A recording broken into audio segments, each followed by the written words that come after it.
The New Yorker said Entous published a bombshell report Monday chronicling, among other things, Israel's recent outreach to Gulf Arab states to work together in countering Iranian influence in the region and to kill the Obama-era Iran nuclear deal. Entous reports that U.S. intelligence agencies learned of phone calls between senior United Arab Emirates and Israeli officials, including calls between a senior Emirati leader and Israeli Prime Minister Netanyahu. He added that Hillary Clinton, both as Obama's Secretary of State and as a presidential candidate, knew that the UAE and Saudi Arabia were already working together behind the scenes with Mossad to counter Iranian influence. Entous reveals that U.S.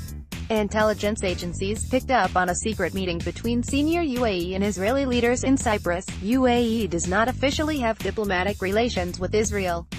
U.S.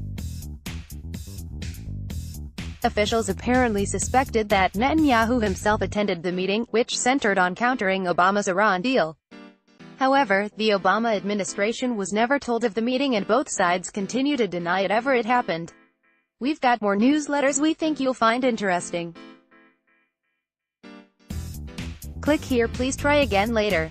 It was revealed in mid-May that Netanyahu met in March 2018 with a senior diplomat from the UAE. According to a report by the Associated Press, Netanyahu met the UAE's ambassador to Washington, Youssef Al-Otaiba, during his visit to the American capital 2 months ago. The report stated that during Netanyahu's 3-day visit to Washington, he had dinner at a restaurant where Otaiba was also present with a group. The Emirati ambassador, considered one of the most influential foreign emissaries in Washington, was made aware of Netanyahu's presence and invited him and his wife, Sarah, to join his table. According to the report, Netanyahu joined the ambassador's table, answered some policy questions and shook hands with Otaiba before departing. The Prime Minister's office in Jerusalem has yet to respond to the report. Although the two countries do not have diplomatic relations, they do hold similar views of Iran and were two of the harshest critics of the nuclear deal that U.S. President Donald Trump withdrew from earlier this week. In the past, it has been reported that Otaiba enjoys a friendly relationship with Israel's ambassador to Washington, Ron Dermer. Dermer even invited Otaiba to attend Netanyahu's controversial speech to the U.S.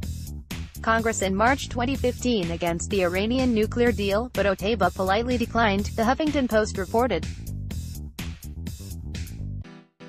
In July 2017, Haaretz's Barak Ravid revealed that Netanyahu secretly met with Otaiba and the UAE's foreign minister, Sheikh Abdullah bin Zayed Al Nahyan, at the Prime Minister's hotel room in New York in 2012. While Netanyahu and Nahyan saw eye to eye on the Iranian nuclear issue, the foreign minister told Netanyahu his country could not warm up its relations with Israel as long as there was no progress in the peace process with the Palestinians, said two senior Western diplomats who asked to remain anonymous because of the sensitivity of the matter.